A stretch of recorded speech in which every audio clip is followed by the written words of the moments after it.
In 2022, in Strongsville, Ohio, the local police and fire departments were alerted to reports of a bad car accident within the community. A jogger had come across the wreckage at 6:15 a.m. as he ran past and immediately called the police and the fire departments.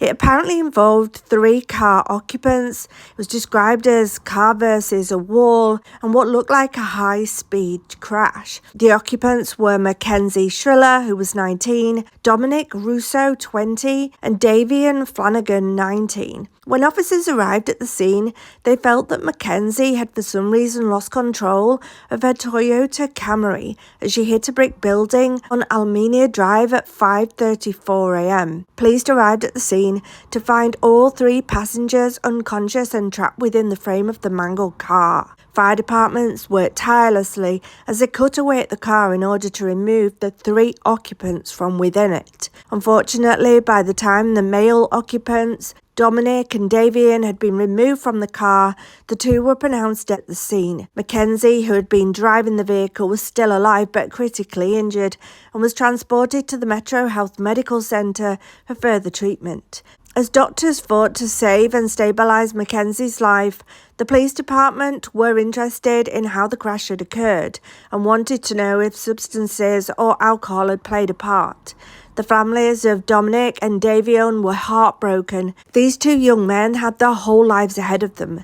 The communities were in shock and people were waiting to find out what had happened. Many speculated as to what could have happened, why they were even in that part of town when it occurred.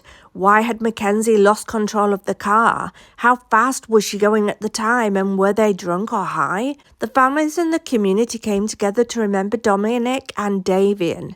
Dominic had started his own business and had big plans for the future, and Davian was a really good football player who had his heart set on opening his own barbers in the town. Mackenzie survived her injuries, but when asked what had happened, Mackenzie said she couldn't even remember crashing in the first place and said she must have blacked out. Investigators theorized that the vehicle had failed to stop at the end of Progress Drive.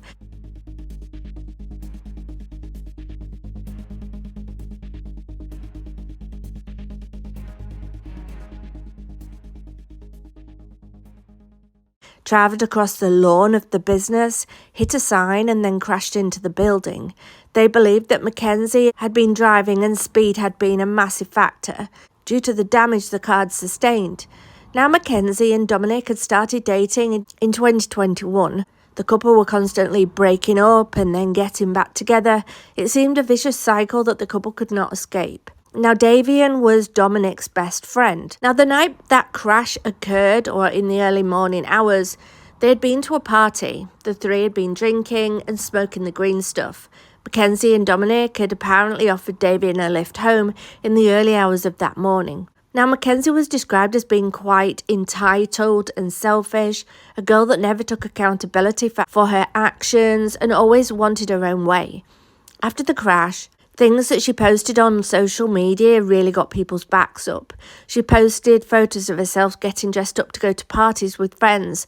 Many called her selfish, not taking any accountability, moving on with her life like nothing had happened. Some even said the way Mackenzie drove was a wonder she had not hurt someone sooner.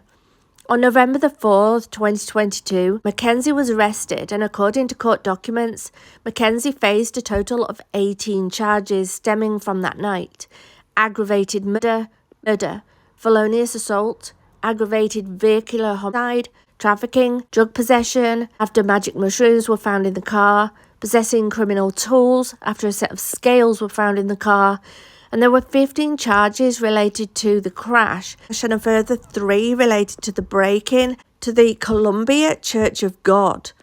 On July the 19th, 2022, breaking and entering, vandalism, and desecration. Blood tests came back as her having THC in her system, and it was determined that she'd been high at the time of the crash. Mackenzie's bond was set at $500,000. She did not get bonded out and remained in juvenile until she went to trial. Because Mackenzie was a juvenile, not as many details were released at the time, but that changed in 2023 when prosecutors and the judge agreed to charge Mackenzie as an adult. She denied the charges, pleading not guilty to all charges and remained in custody. The trial started on the 7th of August, and in opening statements, the prosecution discussed everything that had happened in the hours leading up to the crash. The prosecution also revealed that the black box within Mackenzie's Toyota revealed that she'd been driving at approximately 100 miles per hour when she lost control and hit the building. A CCTV camera from a nearby building also caught the car driving extremely fast towards this building on the other end of the street. The prosecution put to the jury that there had been intent for Mackenzie to crash the car that night and end her boyfriend's life. The defence argued that this had been merely a tragic accident. During the proceedings, many witnesses took the stand, including Mackenzie's friends, medical personnel from the scene of the accident and officers, and it was determined that Mackenzie had acceleration pedal all the way to the floor, and at no point did she touch the brake. It was also determined that 1 second before the crash, the steering wheel made a hard right turn. It was argued that maybe one of the passengers had grabbed the wheel, or maybe she had tried to swerve at the last minute to miss an object. It was difficult to determine, and it was late at night and dark, but what was for sure was the speed and the no attempt to slow down or brake at any point. Damien's mother took the stand. She told how Mackenzie and her son had dated and that Mackenzie had lived with them for some time. She noted that the couple had always been at odds, fighting about something and never seemed happy.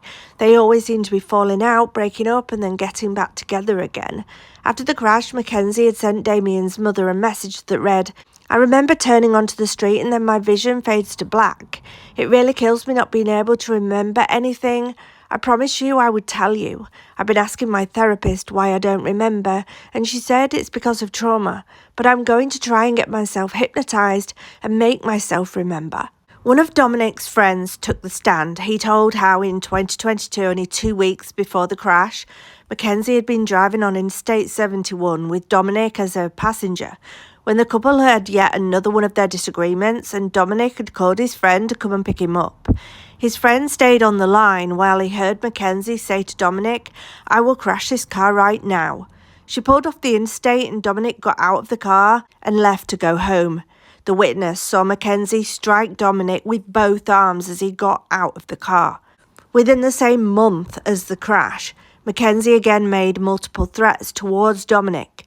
Videos recovered from Dominic's cell phone revealed the altercation involving Mackenzie, where she can be heard repeatedly degrading Dominic, threatening him, damaging his property, and it was understood from the videos that Dominic was not comfortable letting Mackenzie inside of his home at that time, and he made multiple attempts to reason with Mackenzie at the time, calm her down, and communicate better with her. Mackenzie refused these attempts and can be heard banging on his front door, demanding to be let inside. Mackenzie called Dominic a multitude of degrading and highly inappropriate names. Despite Dominic trying to reason with Mackenzie, she refused to listen, continued her erratic behaviour. Exceedingly important are the threats made to Dominic throughout this incident.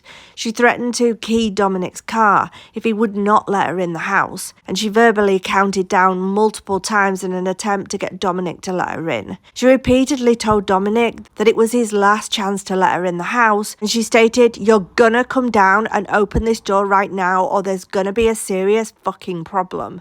She threatened to break the handle off the door and could be heard hitting and damaging the door. Mackenzie stated, "I'm going to give you one last second or else I'm keying your car." Dominic then had to call his mother for help and stopped recording. This was all played for the jury as they watched Mackenzie's anger and frustration towards her boyfriend. The prosecution felt that these threats towards Dominic showed the important perspective to how Mackenzie acted towards situations when she was displeased or in disagreements with others. The prosecution pushed the theory that Mackenzie knew that by crashing the car, she would cause serious harm or death to the passengers in the car, especially her boyfriend Damien in the passenger seat, who she had previously threatened with exactly that situation. The prosecution also put forward the possibility that Mackenzie thought that Dominic would split up with her, so instead she decided him with the car. People who were at the party that night said that they did not notice anything crazy was going on between the pair and that they all seemed to be getting on okay. So did something occur after the party, after they'd broken into the church or on the ride home? The prosecution also revealed that despite the crash area being on the other side of town, nowhere near where any of the three lived, cell phone data showed that 3 days before the crash, Mackenzie's car and her had been in that area. So, had this been premeditated? Had she been scoping out that area prior to this event? Mackenzie's mother took the stand towards the end of the trial. She told the jury that her daughter suffered from a condition called POTS, a condition that can cause tachycardia and blackouts, and she theorised that her daughter may have had one of these incidents in the car. At the end of the trial, both sides gave their closing arguments. Mackenzie was found guilty on all counts. Her family seated behind her were visibly upset as the verdict was read out.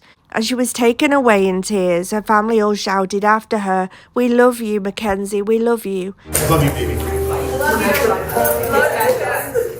At the sentencing, the family members read out victim impact statements before the verdict was read out. I am the mother of the victim, Davion Flanagan. My son, Davion, is and always will be so much more than cargo. He was precious. He was an amazing soul with a heart of gold. He made friends easily with his infectious smile. He was a gifted athlete. He had plans to go to barber school and open his own shop. Davion was a big brother to me and my younger sister, Dalia. We all got adopted together in 2012. After Davion passed away, a lot of trauma and past pain has came into my life. Davion was not just a big brother to me, but a role model in many ways. He was the person I trusted the most because he made me feel safe. He taught me the importance of cherishing each moment and enjoying life. The prosecution had played a video that had been downloaded from Mackenzie's mobile phone. Both of these videos had been posted to Mackenzie's TikTok. I'm not even cool. I'm just one of those girls that can do a lot of drugs and not die.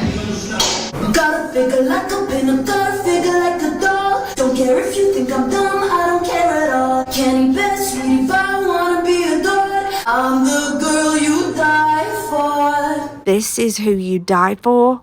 Really? Mackenzie spoke, giving a statement begging the judge for mercy. She was sentenced to 15 years to life with the possibility of parole, meaning that she will be 34 before she is eligible for parole at first. What do you think about this sentence? Do you think it was too lenient or too long? Do you think that this act was intentional or an accident? If you've enjoyed today's video, then please give us a like. It really helps the channel. There are many more to watch here on YouTube as well as on TikTok. And you can follow for more updates on all the latest stories on Facebook, TikTok, Instagram and YouTube, all at CrimeStories Obsessed. We're always here remembering the victims and their families, as their stories will always be important and they will always live on. Thank you for watching. From everyone here at CrimeStories Obsessed, we wish you a good day. Please stay safe wherever you are in the world.